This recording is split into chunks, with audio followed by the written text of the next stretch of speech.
ચાંદીનો ભાવ ફરી આસમાને પહોંચ્યો છે। સોનાએ 87,000 જ્યારે ચાંદી 98,000ની સપાટી વટાવી। હાલ લગ્નસરાની સિઝન ચાલી રહી છે ત્યારે સોનું 87,000ની સપાટીને પાર પહોંચ્યું છે, જ્યારે ચાંદીના કિલોના ભાવ 98,000ને પાર થયો છે। એક્સપર્ટ્સનું માનીએ તો આ વર્ષે સોનાના ભાવ આસમાને આંમશે। વર્ષના અંત સુધીમાં 10 ગ્રામ 24 કેરેટ સોનું 95,000થી 1 લાખ રૂપિયા સુધી પહોંચે તો નવાઈ નહીં। 10 ગ્રામ 24 કેરેટ સોનાના ભાવ 88,000ની સપાટી વટાવી ચૂક્યો છે। સોનાના ભાવ વધવા પાછળના કારણો આંતરરાષ્ટ્રીય ફેરફાર હોવાનું સોની વેપારીઓનું માનવું છે। છેલ્લા 25 દિવસમાં 8,000 રૂપિયા કરતાં પણ વધુ ભાવ વધ્યા છે, જેની અસર રાજકોટની પ્રખ્યાત સોની બજાર ઉપર પણ થઈ રહી છે। રાજકોટની સોની બજારના વેપારીનું કહેવું છે કે હાલ ખરીદી તો સારી થઈ રહી છે, પરંતુ પહેલા જે પ્રમાણમાં ખરીદી થતી હતી તેમાં 30 થી 40% કપાત થઈ છે। જો ભાવ ઘટતા ગ્રાહકો અને વેપારીઓને ફાયદો થઈ શકે છે। ગ્રાહકો પણ 10 તોલા સોનું લેવાનું હોય તો ભાવ વધારાને કારણે હાલ 6 થી 7 તોલા સોનું ખરીદી રહ્યા છે। વધુ એક વેપારીનું કહેવું છે કે અમેરિકાએ કેનેડા અને મેક્સિકો પર જે ટેરિફ લગાવ્યો છે તેની અસર સોના ચાંદીના ભાવ પર જોવા મળી રહી છે। હજુ પણ જો ટેરિફ યથાવત રાખશે તો સોનાના ભાવમાં હજુ પણ વધશે।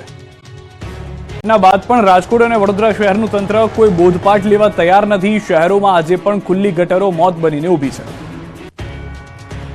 સુરતમાં ગટરમાં બાળક ખાબકતા મોત થતા ભારે ચકચાર મચી, પરંતુ આ ઘટના બાદ પણ રાજકોટ અને વડોદરા જેવા શહેરમાં ખુલ્લી ગટરો મોત બનીને ઊભી છે। સુરતની ઘટના બાદ ન્યૂઝ 18 ગુજરાતી વડોદરા અને રાજકોટમાં રિયાલિટી ચેક કરવા ગયું। વડોદરાના શહેરના સયાજીગંજ વિસ્તારમાં MS યુનિવર્સિટી પાસે ખુલ્લી ગટર દેખાય। આ ખુલ્લી ગટરની બિલકુલ બાજુમાં શ્રમિકો વસવાટ કરે છે। શ્રમિકોના બાળકો પણ અહીં રમતા હોય તેવા દ્રશ્યો જોવા મળ્યા। આ જ રસ્તા પર વિદ્યાર્થીઓની રાહદારીઓની અવરજવર રહે છે, ત્યારે આ ગટર આમ જ ખુલ્લી રહેશે તો કોઈ નિર્દોષનો ભોગ લેવાઈ શકે છે। તો રાજકોટ મહાનગરપાલિકા પણ અકસ્માતને ખુલ્લું આમંત્રણ આપી રહી હોય એમ લાગી રહ્યું છે। આ વાત અમારી ટીમ દ્વારા રાજકોટ શહેરમાં જ્યારે રિયાલિટી ચેક કરવામાં આવ્યું ત્યારે જોવા મળી। શહેરના નાના મોવા રોડ પર તંત્ર દ્વારા મોટો ખાડો ખોદી નાખવામાં આવ્યો, જો કે આ ખાડાની આસપાસ બેરિકેડ મારવાની કોઈ તસદી તંત્ર દ્વારા લેવામાં આવી ન હતી। જે જગ્યાએ ખાડો ખોદવામાં આવ્યો તો ત્યાં માત્ર 100 મીટર દૂર જ એક ખાનગી સ્કૂલ આવેલી છે।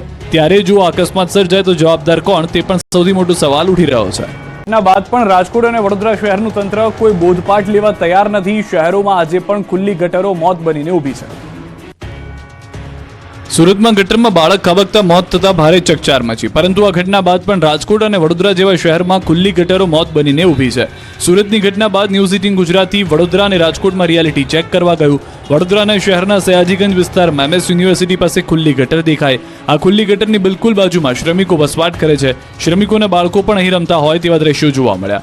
આ જ રસ્તા પર વિદ્યાર્થીઓની રાહદારીઓની અવરજવર રહે છે, ત્યારે આ ગટર આમ જ ખુલ્લી રહેશે તો કોઈ નિર્દોષનો ભોગ લેવાઈ શકે છે। તો રાજકોટ મહાનગરપાલિકા પણ અકસ્માતને ખુલ્લું આમંત્રણ આપી રહી હોય એમ લાગી રહ્યું છે।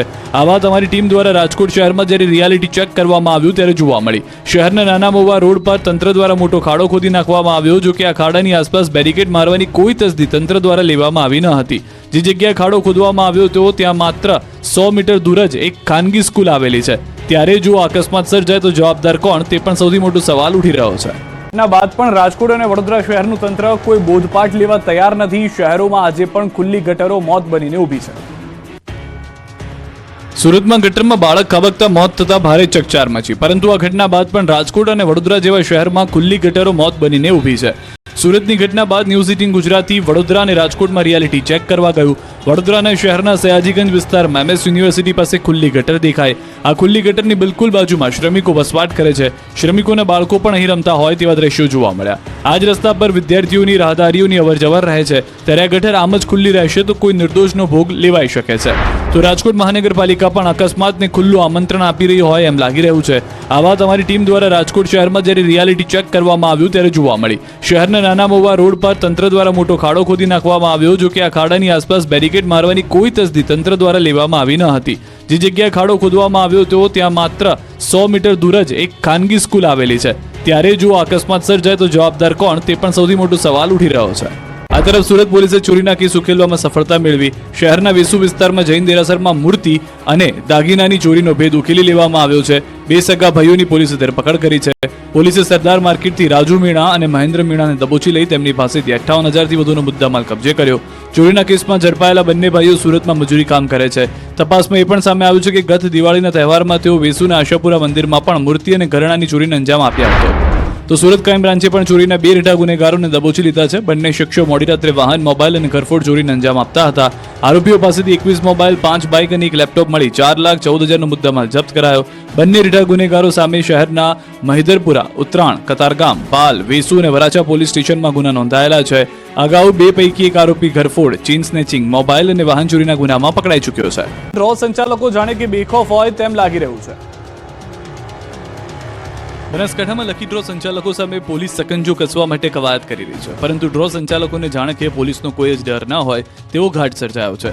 લકી ડ્રો સંચાલક પર પોલીસની નજર હોવા છતાં તેણે ડ્રો કરવાનો વિડીયો જાહેર કરી પોલીસને જાણે કે પડકાર ફેંક્યો. અશોક માળી પર આરોપ છે કે ગૌશાળામાં નામે લકી ડ્રો યોજી લોકો સાથે ઠગાઈ કરવામાં આવે છે અને અત્યાર સુધીમાં અશોક માળી સામે 2 ફરિયાદો પણ નોંધાઈ ચૂકી છે. પરંતુ અશોક માળીને કાયદો કે પોલીસનો જરા પણ ડર ન હોય એમ ખુલ્લેઆમ ડ્રોની ટિકિટની વહેંચણી કરી રહ્યો છે. સંચાલકો ઓનલાઈન અને ઓફલાઈન ટિકિટ વેચી રહ્યા છે અને આવતીકાલે પોતાના ગામ મોરથલામાં પણ ડ્રો કરવાની જાહેરાત કરી ચૂક્યા છે.